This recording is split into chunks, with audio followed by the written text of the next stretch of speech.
Hello, Hello, I'm Alex, and I'm Val. and today we're going to do a first for this show, which is record our second Sopranos podcast episode in one day. Whoa. Wow. Yes. So we're here for... Hopefully we can make it through. Hopefully we can keep going. It's important. Time is of the essence right now. Yeah. So this is season 3, episode 8. He is risen. Mm-hmm. And yeah, we're continuing on with the third season. Finding ourselves in a box as if we don't do it today, then there will be no podcast episode. So And I know you all will be very sad. heartbroken. And Yeah. we truly value our Monday and Thursday release times and would never compromise And on we them. know you all do also. Yeah, so here we are. Here we are, yeah. I feel like this episode in some ways actually continues on more from university than it does from our past episodes That we were just doing immediately prior to this. Second opinion. This is what happens when you do two in a day. Just because it does come back to kind of the Ralphie Tony stuff. It comes back to what Ralphie did to Tracy. Yeah. It even comes back to the Jackie Jr. thing that was kind of initiated in earlier episodes. It's actually a really interesting testament to the way that this show plays with form, because it is so linked to that episode, and then it makes you think like, well, why would the last episode be placed there, right? To kind of like separate them. Right. And that, like, when we were talking about the main storylines and the main focus on characters in that last episode, you know, we had the second opinion for Carmela and the second opinion for Corrado. Well, both of those are rather unrelated to the storylines that are developed in this episode from University now 2 episodes ago. It's interesting. Yeah, no, I found it, I was like, oh yeah, like that was only one, like we only had one episode in between that. Yeah. But it feels like kind of a long time ago. Yeah. In some ways. Yeah. And we know, like, we kind of get the sense of that in the characters too, like for Richie and for Tony, that this has been like, we don't know how much time has actually passed since then, but we do know that there has been some time that's passed, and it's been kind of like building up inside them, this kind of anger and tension, right? So you do get the sense that some time has passed. We also have, like, not weirdly, but we have a marker of time that it's Thanksgiving. Yeah. So definitely, like, since the beginning of the season, some time has passed, because we have Meadow starting university Right. at the beginning of the season. So, Yeah. you know, at least a couple months have passed. Yeah. That's a great point, actually, because it can be kind of hard to track time in this show, but that actually is pretty specific. Yeah. We don't get a lot of that. It's weird because Thanksgiving just passed for us. In real life. In real life. In not Sopranos world. I mean, is there really a difference? Yes. Oh. Well, I don't know, for us, I don't know. I find that our world is rather different from Sopranos world, but Not really mine. No? No. You're doing a lot of the same things? Yeah. Cool. Yeah. I didn't know that. I know, it's weird. So yeah, I don't know. I think this show and especially this episode is a lot about the relationships between a couple different dyads of characters. Mm-hmm. Like, I think it definitely focuses on the Ralphie and Tony thing. We're introduced to another character who becomes linked in with Tony. We have Gloria. And then the question that I've been left with before watching this show, but I was definitely left with it watching this episode, is why does Meadow like Jackie? Interesting question. So that's kind of my Well, why don't we start focus. there? Why do you think Meadow likes Jackie? Why does Meadow like Jackie? I don't know. Like, so, you know, we know that they know each other, right? Yeah. We've seen them in past episodes interact. Mm-hmm. But it feels like suddenly they're at this party where everyone's taking ecstasy. Right. And, you know, Jackie's there selling with his friend. Yeah. Caitlin's all fucked up. Right. Meadow asks for ecstasy. And then we see them ending up in Meadow's room together, which, Right. like, seems... I mean, I don't know. I'm not, like, judging them. But I didn't get the sense that that was really the nature of their relationship. And obviously, like, she's on ecstasy, so I'm not going to... you know, Right. judge those decisions too harshly. But then their relationship for the rest of the episode is rather intimate, like more than just like two kids of parents who know each other. No, definitely, it's not that anymore. Yeah. It is turning into something different. I mean, there are moments in the episode where, even when Jackie comes across pretty poorly. I mean, we see him at home and interacting with, his mother and with Ralphie, and he's kind of a dick. Like, he's Okay, well, let's talk about why Jackie's a dick. Why is Jackie a dick? So Unraveled. Yeah, so he eats Trix cereal. Right. I feel like this is becoming a theme of the show, like why X is a dick. No, well, it's just good. I mean, they're all dicks. Well, it's a pretty relevant question to unravel these characters. But yeah, he eats Trix cereal. Mm-hmm. That's the main one. That's the main one. No, he's really childish, right? Like, is he even still in school, or is he just telling people that he is? No, it seems like he's. I mean, when he talks to Meadow, it seems like he's saying he's not even going anymore. Right. Yeah. Yeah. He's selling drugs at university parties. Yeah. He's really like he has no interest in committing to anything. I mean, even like his mom is kind of like pampering him, saying, "I know you don't like to be tied down, but it'd be really nice if you could come to Thanksgiving." Yeah. And there's been earlier examples of him just basically, well, literally saying, "Fuck you, I'm not going." To things when he's expected to. So he really has no consideration for anything other than what he's interested in the moment. Well, and you see him like he stands up, like she's like, "You don't have to stay for dessert if you don't want to," and he like just stands up and leaves without saying anything, basically. He was, well, okay, so backtrack a second. He like checks out Meadow's boobs while she's sleeping. Right. Yeah. Which is... And approaches what is hard to not interpret as like almost raping her in that that moment. Pretty like broad interpretation of her saying, "No, don't do that." Right. Yeah, we have him doing that. We have him... What else in this I think episode? him saying, "I can't stop now." I can't stop now. Yeah. And then we have him like when Meadow does take his car keys and crashes his car. We do have him like seeming like he's showing real affection or care. I mean, I think like he obviously does care about her. He says things to her like, "I just want to be with you so badly," or whatever. But then we see him playing pool with his friend, and it's like more about like, has he slept with her yet? And so that's like how his friend is kind of presenting it, like, have you slept with her? And then he's the one who's saying, I don't know if it's a good idea. He seems to be concerned about the image of not having slept with her, but he's definitely coming across as a dick when he's playing pool. He tells them to rack up the balls again to play another game. She's creaming for him. Yeah, that's not... He's definitely not coming across well in that moment for many reasons. But I'm thinking, like, with his, like, treating her kindly after the accident, and then she's like, "No, I just want to go home with you." Yeah, no, I mean, I think, like always with the show, they're complicating the characters. There's multiple sides to them. Yeah.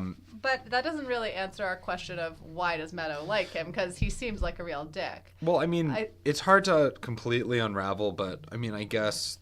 Perhaps she's drawn to something that reminds her of her home and also like the family that she grew up with. Like he comes from this mob world and he's reminiscent of where she comes from rather than where she is in New York City. Yeah. No, I think that's definitely part of it. I struggle with it a little bit because of her current relationship with Tony. Right. Right? Which is kind of captured a little bit in this episode. But like...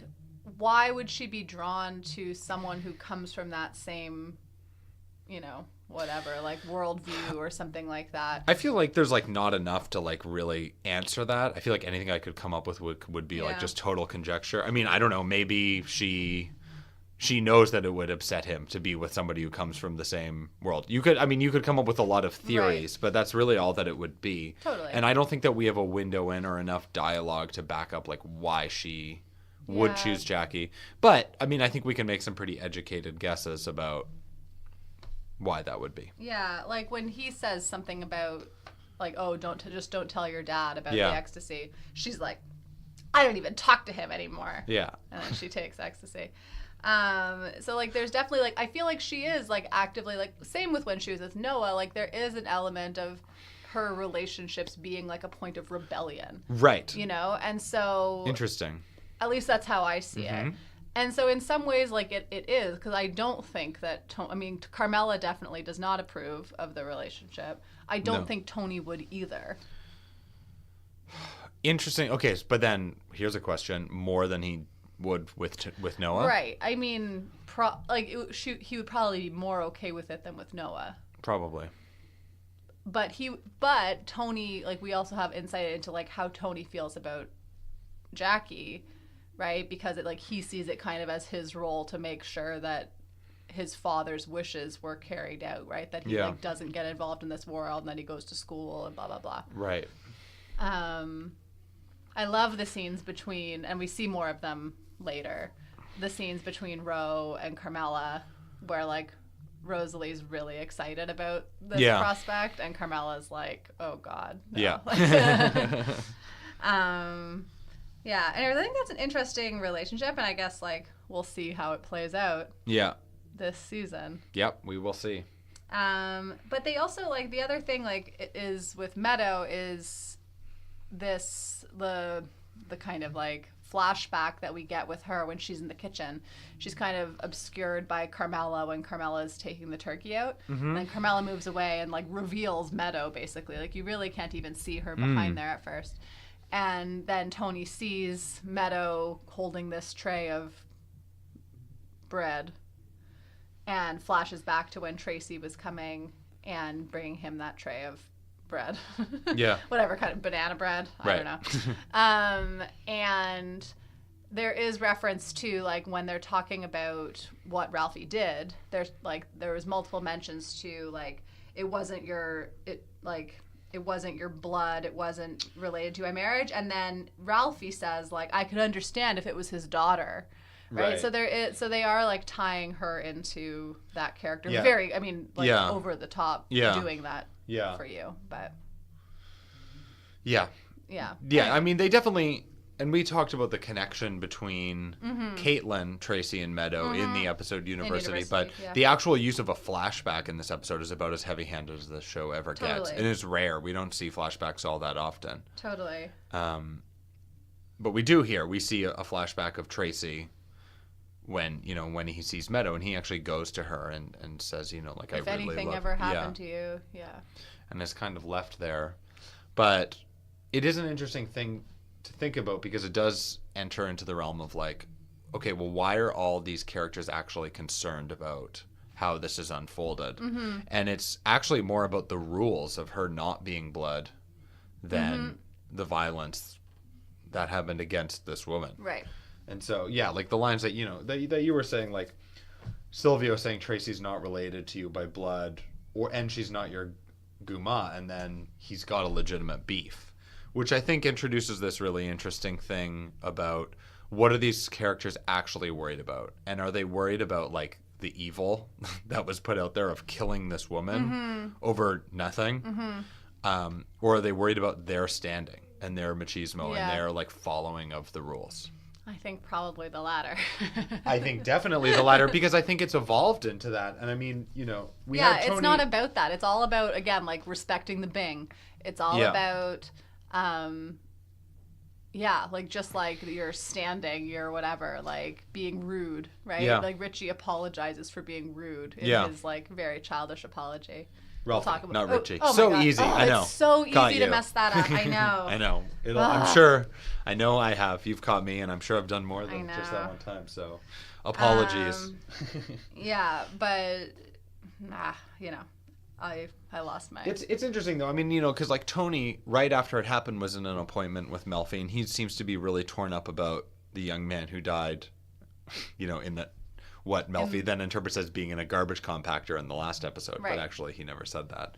But he is actually legitimately really emotionally affected by Tracy's death, whereas now it's really evolved into being something about the professional situation, about how does he deal with Ralphie. And, he's talking about Sun Tzu, about, I don't even know what he said, Machiabelli? Yeah. Machiabelli. Yeah, which is amazing. Which is pretty amazing. Yeah, but and I think that it has evolved to its true meaning for these characters, and that, like, what Tony's actually worried about now is more of, like, a power dynamic than anything else. Until he's kind of brought out of that at his Thanksgiving dinner by seeing, like, having that flash of Tracy. Yeah. I think that's the one moment into that where it kind of does remind him. Yeah. How serious that was for him. Yeah. Right? And other characters kind of question him on that. And they're like,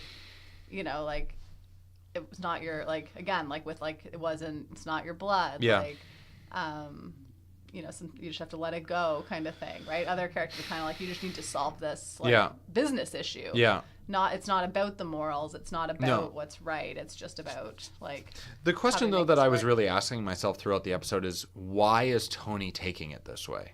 So like. Okay, so do you want to move on to like Tony and Ralphie then? Do we want to? Yeah, I mean, Okay, Why don't we kind of examine that? Cool. Because like, why does Tony act the way he is? Like, why does he make it so serious? And it's an interesting question because I don't think the answer is all that obvious. I cannot confidently say that he's acting this way strictly because he is torn up about Tracy's death. Or like taking a moral standpoint. Yeah, I don't think that that's it. It's murky though at the same time. Yeah. I think that there's a power dynamic issue. Yeah. There's something about like putting Ralphie in his place. There's just like a personal distaste for him. Like they just don't get along. They're just two characters who, I mean, I don't think Ralphie gets along with many people, but like there's something particularly about Tony and him that push each other's buttons, and totally, you know, like it just makes it difficult. But then, you know, so then like in that last scene where Tony makes Ralphie a captain, and then Ralphie says, "Are we going to have a drink together or what?" And Tony just drinks his and leaves. Yeah. Like, why is he acting that way? What does that accomplish? And for me, actually, more than anything, that comes from his distaste for Ralphie. I think that's where that's coming from. Yeah. I don't know if that is about Ralphie having killed Tracy and it making a moral stance. No, I maybe think in part. I think it's about Ralphie on the whole. Like, you know, now we know why he was, you know, being so crazy at the bank that other time when he was like waving that chain around. Like, we know now that he was coked out. Yeah. So that like explains that a little bit, I guess. Like, I mean, I guess. I guess. Is that what happens? That's terrifying. You know, for him it does. But yeah, I really don't see it as just about that. I think it's like there's something about him that is threatening for Tony. And I'm not sure exactly like what it is that Ralphie's done or like what Tony is afraid is going to happen. But there's something about Ralphie that he wants to get rid of. Yeah. Like he doesn't trust him. Yeah. He doesn't want him around. And like kind of fair enough too. Like, yeah. I mean, like we are witnesses to what happens in a lot of different situations that none of the characters have. And I mean, you have to almost be on Tony's side because Ralphie really is like a major antagonist. Yeah. Like he is really a piece of shit. Well, and now especially how he's like going to Johnny Sachs and he's like, and Johnny Sachs is playing both sides of this argument too, like a little sneaky guy. Right. But saying that he won't dip his beacon and then immediately we're getting edits to him talking to Ralphie on the phone. And, and not portraying the information that he's given accurately at all. Yeah, I don't know what his... I know, one really has to question what he's getting out of this and why he's acting that way. Yeah. Well, it's maybe even, you know, it's in some ways clearer, like... Power vacuum is a good thing, you know, with that esplanade and stuff like that. Right. You know, he can capitalize on that. Yeah. For me, it's like less clear about the Tony and Ralphie thing, and we do know there's like some history there that we don't know all the ins and outs of. Yeah. Right. Like, we get little windows into it. Like at some point, Ralphie went to Miami. Yeah. Right. We don't really have that whole story yet. No. And we don't ever really get that whole story, but we get a few little insights into it. Yeah. So, you know, there's some history there. I think they're around the same age, Tony and Ralphie. Would you say that? Probably. So, you know, who knows what happened when they were younger and stuff like that. Wow, I even wrote Richie in my notes one time. I know it's bad. It's very really hard bad. Not to do. What is that about the show? Like, I feel like that's a totally natural thing, though. Like, Richie and Ralphie are, like, just kind of like an extension of the same character or something in the show, even though they are actually quite different. Mm-hmm. Like, if you examine the character of Richie and Ralphie, they really are not the same. But the fact that they show up in, like, sequential seasons and they are, like, this antagonizing force. And they're both, like... And they just kind of, like crazy, violent people. Crazy, violent, new additions to the mob. Yeah. There are things, and again... Their names both start with R. That's the thing. That's the thing. That's what it is. It's too much. I can't do that. No, but, like, Tony... Like, they're both antagonizing to Tony in a similar way. Tony isn't that good at dealing with those kind of like unexpected people. Yeah. Or not unexpected people, but you know what I mean? Like kind of, what's the word I'm looking for? People who behave in unexpected ways. Right. There's a word. I can't think of it. Okay. This is our second episode today. I don't know. But we see that with him again and again. Like, those aren't people who he can deal with. Right. He likes things to be like as he expects them to be. So those characters really bug him. Right. His apology, I think, is really... Ralphie's apology. I wrote Richie's here, but right. Ralphie's apology is really interesting, right? Yeah. So like he's clearly been coached. For me, it's like a child who's apologizing for something, who's been like told what to say, right? He's like, "I'm sorry that I disrespected the Bing. Yeah. I'm sorry that I was rude to you about the drink." Like, yeah. You know? Well, actually, his order is really interesting. Like that he was rude, and then that he disrespected the Bing, and then like he pauses and he says, "And the girl." Yeah. So like he does include that, but it's like last on the list, and it's almost like an added-on part of this list. Well, he doesn't want to apologize for that. He doesn't want to apologize for any of it, but like particularly that he doesn't feel like he owes Tony an apology because of all those things. He feels that Tony owes him an apology. Yeah, for hitting him, right? Right. Well, I mean, even when he's talking earlier at the diner, and Vito and Gigi are there, and he's saying, "All this over a dead," as he says, "whore." Yeah, whore. All this over a dead whore. He must have been fucking her. He knew you were. This is probably not an exact quote, but and then when somebody's talking to him, saying about why he's acting this way, like he knew that you were fucking her, saying that like that's why he was doing this. Right. But like throughout that whole conversation, like it's just very clear that there's no regard to her life. Yeah, it has nothing to do with her being a person. It has nothing to do with her being a person. Just her being a whore. Yeah. And that all this is over, like, the sex or something. Yeah. Like, there's no concept that this could be over the fact that he murdered a young woman. Yeah. Who possibly Tony just, like, had compassion for and knew. Yeah. Like, in fact, like, that never even seems to be on anybody's radar ever. No. Not Polly's, not Stills, not any of those guys. They all, you know, everyone understands that Ralphie is a tough person to deal with, right? Like, everyone basically says that to Tony at different points of the episode. But they're all like, it's not reason for you to, like, kill him, right? They were like, whoever it was who said, was it Hesh? Who was like, make it right or make him disappear? Someone said that. Maybe, yeah. And those were the only two options. Maybe it was Still. Anyways. Yeah, I can't remember exactly. Yeah. I don't know. It is really interesting. Yeah. And then Melfi even asks, right? So like when Tony's talking about the situation with, you know, he puts it in these like crazy words, right? Yeah. He's like, it's a business situation. Like he like really, but we know what he's talking about. She right away asks him, is it complicated by a personal relationship? Like, that's what she asks about, like, the challenges with, like, putting, you know, he's like, usually I would just put them out to pasture. And she was like, is it complicated by a personal relationship? So, anyways, the only other thing I have actually on that, before we move on, is Ralphie, like, talking about the Coke. It always is kind of like a way for him to get out of having any responsibility over it. Like he's saying, it was the Coke, I should have never started it. Yeah. And like blaming it, like it was the cocaine's fault. You know, like he murdered somebody and it's not his fault. Like all the characters, I feel like they can't own up to their own actions. Like they just dismiss them and find a way to rationalize their behavior and they move on. So like even this, something as grave as a murder, he's able to rationalize it by saying, oh, it wasn't my fault, it was the drugs. And then actually everybody's kind of able to move on from that. Yeah. But clearly he has issues that have not been addressed. Yeah, he clearly has issues. That's for sure. But, you know. Do you like him more than Noah Tenenbaum? Ralphie? Yeah. Yeah, I do. I think You'd rather date him? Ralphie than Noah Tenenbaum? Yeah. Yeah. Wow. Deep. I know. I was just gonna, like, we didn't mention at the beginning of the episode, but there is a big influence of Melfi in this episode. Both, like, we see some stuff for her personally, but then we also see her interaction with Tony and Gloria.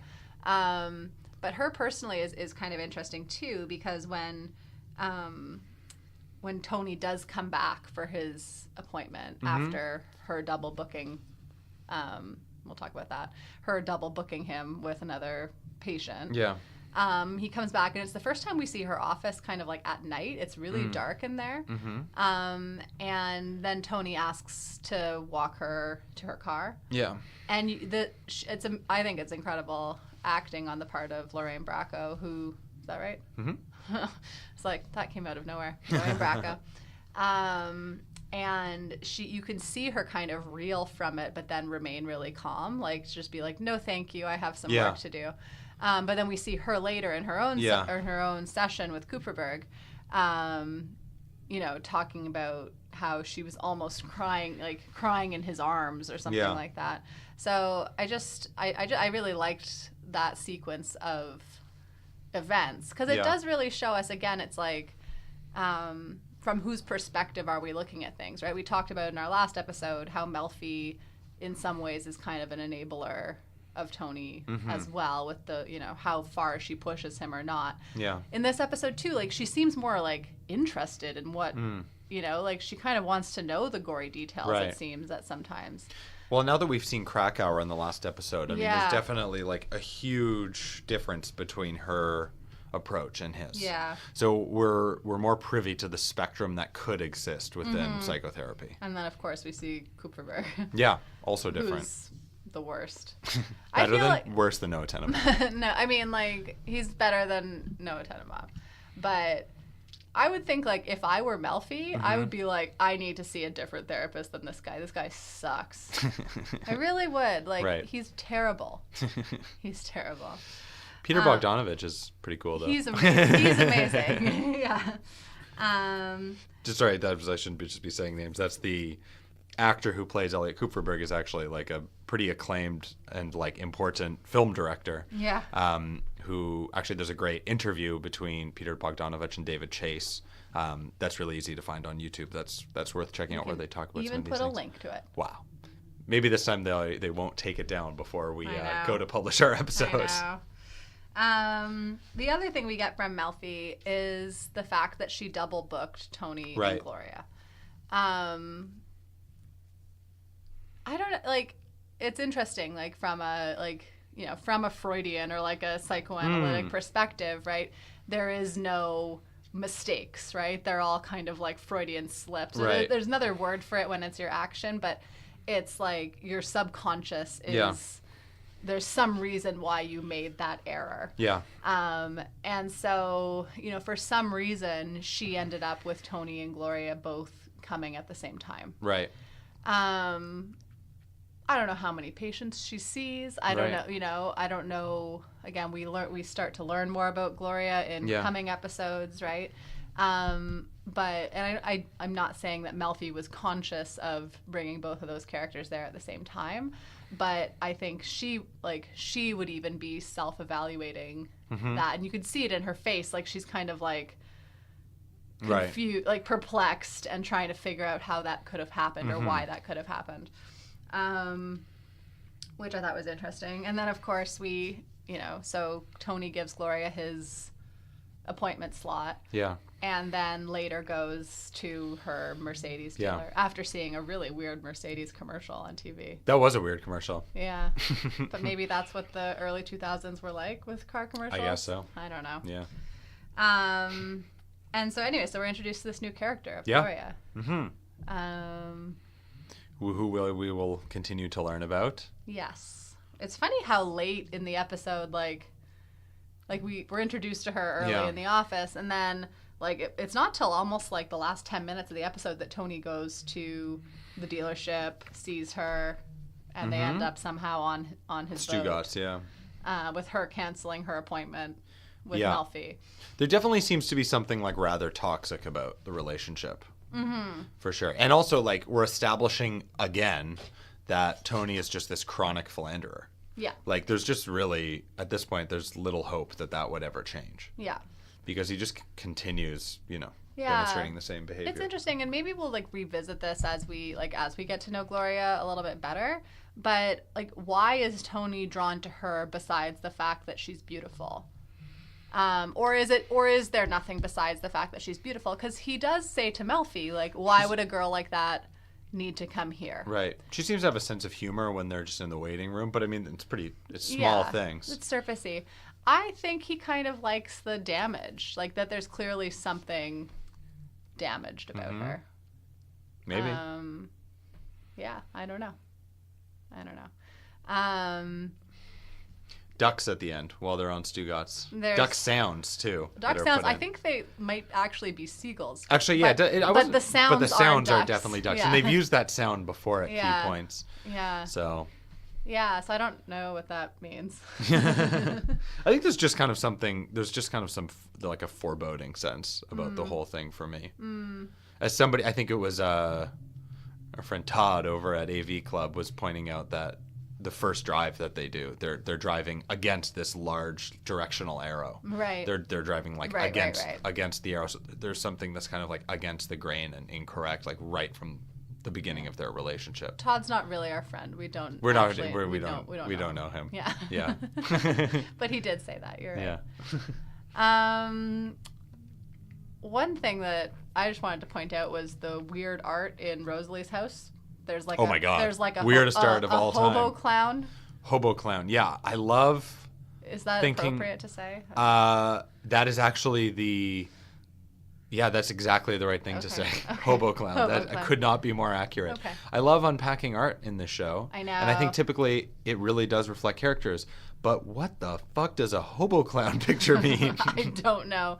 We do see more of Melfi's art when Tony goes into the waiting room. Right. We see more farm pastoral kind of paintings. Yeah. And the barn one, but we see some other ones too. Yeah, but no hobo clowns. But there wasn't a hobo clown. Yeah, that was weird. It's quite weird. So if you have thoughts on what the hobo clown means, please email us. I mean, Rosalie's taste in men is questionable. It is. Yeah. I mean, maybe she's drawn to hobo clown types. Well, that's what I was going to say. I mean, Ralphie is sort of a bit of a dumpster fire hobo clown. Yeah, he is. My other, like, kind of just stray element was Caitlin's depression is better now because she's on ecstasy. She's doing ecstasy. Well, until tomorrow.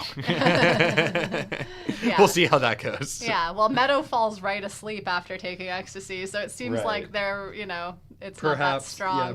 Yeah, perhaps they haven't researched the drug.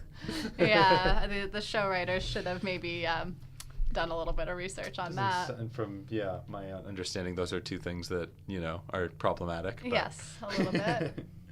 But that's okay. I actually thought that was really interesting with like Caitlin on ecstasy and actually relating her to Meadow and to Tracy. Mm-hmm. Here she is now abusing drugs to deal with her depression problems. Mm-hmm. So like, what road is she going down? And she is happy, but it's artificially induced. Yeah. And even like the decisions that she's making, like this guy comes up and she's clearly really high, and who knows what they go and do. We don't know. We don't have that information. But like, is that a good decision right now? And or like, what's impacting that decision? Yeah. Even more than just like the drug, like what's happening in her life, what she's struggling with, how that's brought her to where she is. We can kind of see, like we've seen with other characters, and the beautiful thing about the show is you have these minor characters, but at the same time they really develop and go through things and have their own arcs. Like think about Eric Scavino. Mm-hmm. He's in one episode, and yet he'll be mentioned, at times, and we know that he's doing acid, and he's at not Montclair State, maybe Montclair State, some state university, as opposed to Georgetown, and it's not working for him. Yeah. These things where like a character really goes somewhere, and it's not always good, but we are made aware of it, as opposed to just characters disappearing. Totally. They really value the characters that they develop, that they introduce us to, and then they actually like take it somewhere. Yeah, no, absolutely. Which I really appreciate. We only get one after last episode, which is like highly focused on Junior and Carmela. We don't get very much of them in this episode, but we do get a great scene with Junior when Tony's trying to work out how to deal with the Ralphie situation. Yeah. And he has a great line, and I think you jotted down some notes about it. Yeah, so we have... It was just like so Sopranos. It was Yeah. like one of those meta moments. Yeah, so Junior says, all good questions. Tony says, what's the fucking answer? Junior says, who says there is one? Yeah. That's what being the boss is. You steer the ship the best way you know. And I mean, you know, again, like, I mean, we're at the risk of becoming a broken record. Like, ambiguity is really at the center of this show. Mm-hmm. And there are no clear-cut answers to the questions that are presented. Yeah. And it's interesting to hear a character like actually like voicing some of those central themes of Yeah. what the show is all about. And I think this is one of those moments where Junior's actually like stating something that's so integral to what this show is. Who says there are answers? And, you know, that's what being boss is. You steer the ship the best way you know. And so, like, that value of decisiveness, actually just, like, making decisions and recognizing that there is no right, there is no wrong. We don't actually often get that level of insight. No, that's for sure. So I think that that's definitely important. Yeah. How about Gigi? Gigi's death. He's gone. He died on we the get toilet. Gloria Trillo, and Gigi dies on the toilet, on the Yeah. pishadoo. Yeah. So this is something that's funny because like Gigi's a character who I don't know. I know for myself, like the first few times I watched this show, I was like tracking like the mob hierarchy for sure, but like it was just like there's something tough about him as a character. I definitely didn't remember, for example, for a long time that he was the one who killed Philly Parisi. Exactly. Right. Like, and that he came, kind of like Yeah. he was kind of like a transplant. Yeah. And then he showed up and killed Philly Parisi, and then he was made captain of the that crew. Yeah. And, you know, after Richie Aprile. And now, so there's actually kind of like this like curse on this crew. Yeah. And what a great crew it is. What a great crew it is. I love the scene when he's looking out over like Vito and Gene Pontecorvo. Well, you just hear like Tony's breathing and he's just looking at Vito. Yeah. And Ralphie's like isolated from those. So there is something about him that does kind of like demonstrate that he does possess the characteristics that are necessary to lead, but he's also this like brooding, complicated, dark, damaged figure. Yeah. Well, he's a good earner. He's a good earner. Yeah. And that's all that matters. Yeah. In this world, Yeah. it is. I like the kind of like the foreshadowing that happens in this episode for Gigi. You know, they're talking about his stress. They're talking about the bags under his eyes. Right. He's talking about how whenever he eats turkey, it's like spackle in his bowels. Yeah, that was really I was like, visual. interesting. Yeah. When you know what's coming, you're like, well, maybe you shouldn't eat turkey this year. Yeah. They're all eating those sandwiches. There was also a statement, actually. He talked about how it was like spackle in his bowels. And Junior talks about saying how things would run right through him, actually. Right. So there's Interesting. often, these kind of like pairings. These, we use the term of dyads. Yes. So these kind of like, these couplings of an idea that come up a lot in this show. Yeah. Anyway. Anything else? I liked it. Me too. And I can't wait to continue. Season 3 is drawing to near the end. I mean, just it's interesting actually that I think it's a pretty expositional episode, and I think the last one was too, which is interesting coming out of 3 episodes that are really kind of amplified, dramatic, violent. So I think they're really pushing forward the story, and they're kind of taking us somewhere where they can wrap up this season. Yeah, 5 more episodes, I guess. And Yeah, so 13 episodes. yeah. Mm-hmm. Yes, that math is correct. Good. Great. Well, thanks for listening. Thank you.